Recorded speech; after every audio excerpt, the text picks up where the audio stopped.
So I wanted to demo the latest feature that I've been working on for Shipyard that's called Applications. So applications are a group of containers that are accessible by a domain name. So we'll do a quick demo here. So we're going to create a couple of containers that are just simple web servers that serve a local directory. So it uses the directory from the environment variable.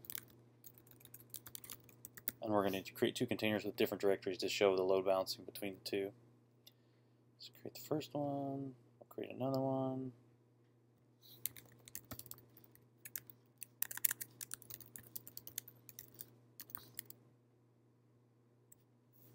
So now the two containers, we can see that they're running.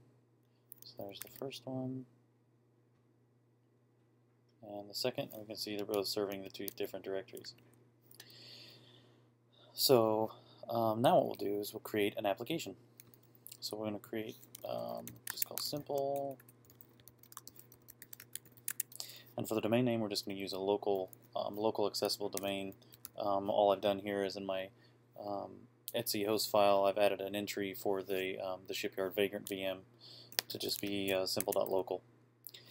For the backend port, I'm going to use port 80, which this is the backend port that goes to the containers. That's what the containers expose.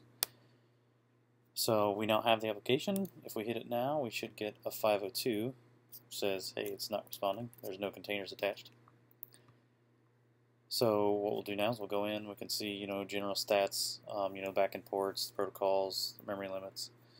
So we'll attach the two containers. And so now they're running, serving this application.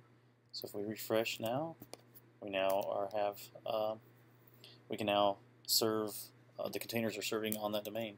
So if we refresh, we can see it's load balancing back between the two. So yeah, it's a quick demo on that. Upcoming features I want to do is start grabbing stats and all this, and then adding auto scaling and things like that. So if you have any questions or comments, feel free to let me know.